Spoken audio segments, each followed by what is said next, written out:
नमस्कार, आप देख रहे हैं दैनिक साथी हरियाणा। साथियों, हरियाणा की सियासत में एक बार फिर से तीखी बयानबाजी का दौर शुरू हो गया है। रेवाड़ी में कांग्रेस सांसद दीपेंद्र हुड्डा द्वारा इनेलो नेता अभय सिंह चौटाला पर निशाना साधने के बाद चौटाला ने भी कड़ा पलटवार किया है। सोमवार को रेवाड़ी पहुंचे अभय सिंह चौटाला ने कहा कि रोहतक रैली के बाद इनका कोई नाम लेने वाला तक नहीं बचेगा। बाप बेटे ने मिलकर प्रदेश को बर्बाद किया है। ये दोनों बीजेपी के हाथों में खेल रहे हैं। चौटाला ने दावा किया कि उनकी पार्टी न केवल बीजेपी को सत्ता से बाहर करेगी बल्कि कांग्रेस को भी सत्ता से दूर रखने का काम करेगी। उन्होंने तंज कसते हुए यहाँ तक कहा कि काठ की हांडी बार बार नहीं चढ़ती। चौटाला ने कहा, हरियाणा में कानून व्यवस्था पूरी तरह से चौपट हो चुकी है। रेप, अपहरण, फिरौती और हत्याओं की घटनाएं लगातार बढ़ रही हैं। प्रदेश में जंगल राज जैसे हालात हैं। उन्होंने आरोप लगाया कि प्रदेश सरकार को केंद्र सरकार चला रही है और मुख्यमंत्री व मंत्री स्वतंत्र रूप से कोई फैसला नहीं ले सकते। बता दें कि रोहतक में 25 सितंबर को ताऊ देवीलाल के जन्मदिवस पर आयोजित होने वाली रैली का निमंत्रण देने के लिए अभय चौटाला रेवाड़ी की जाट धर्मशाला में कार्यकर्ताओं को संबोधित करने पहुंचे थे। अब आपको दिखाते हैं मीडिया से रूबरू हुए तो किस तरह से भाजपा से लेकर कांग्रेस पर हमलावर नजर आए।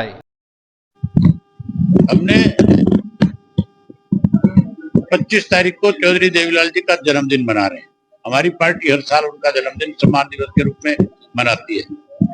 आज मैं करीब करीब 68 विधानसभा क्षेत्रों में होकर के आया।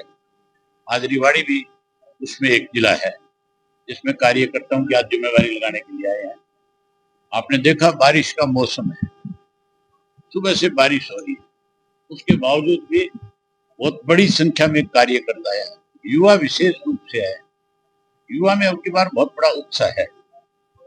मुझे उम्मीद है कि हरियाणा की अब तक सबसे बड़ी रैली, सबसे बड़ा सम्मान दिवस इस साल रोहतक में हो। और केवल चौधरी देवीलाल के प्रति अपने श्रद्धा सुमन अर्पित नहीं करने जाएंगे, बल्कि वहां ये कहने के लिए लोग जाएंगे कि जिस बाप बेटा ने मिलकर के इस हरियाणा प्रदेश को बर्बाद किया, जो कहीं बीजेपी के हाथों में खेल रहे हैं, षड्यंत्र के तहत लोगों को मार और कमजोर कर रहे हैं, उनका भी अब की बार उनको ये मैसेज देने जा रहे हैं कि काठ की हांडी रोज नहीं चढ़ सकती। अब जहां बीजेपी को सत्ता से बाहर करेंगे वहीं कांग्रेस को भी सत्ता से दूर करेंगे।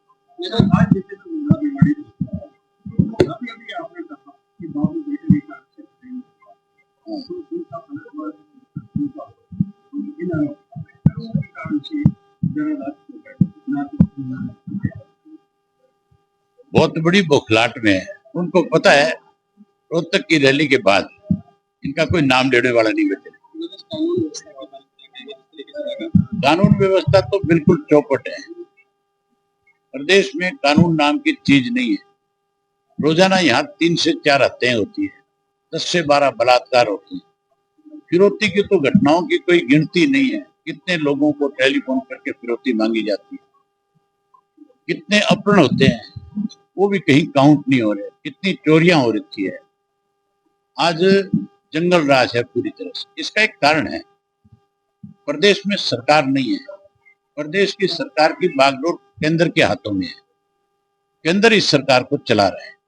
यहाँ मुख्यमंत्री मंत्री अपनी मर्जी से कोई फैसला नहीं ले सकते, इसलिए प्रदेश की हालत खराब है। हरियाणा में बहुत सारे डिस्ट्रिक्ट ऐसे हैं जहां बारिश के पानी की वजह से लाखों एकड़ फसल खराब हो। सरकार ने कोई स्पेशल गिरदावरी नहीं करी। किसान के पास जाकर के किसी ने आश्वस्त नहीं किया कि सरकार तुम्हारी कोई मदद करे। हमने विधानसभा में यह सवाल उठाया था कि तुरंत गिरदावरियां हो और उसके साथ साथ 50-50 हजार रुपया प्रति एकड़ के हिसाब से किसान को मिले। लेकिन ये तो किसान के विरोधी हैं, किसान को कमजोर करने वाले। अगर जल्दी मुआवजा नहीं दिया, अगर जल्दी किसान को राहत नहीं की, तो हम 25 सितंबर के बाद बड़ा फैसला लेंगे।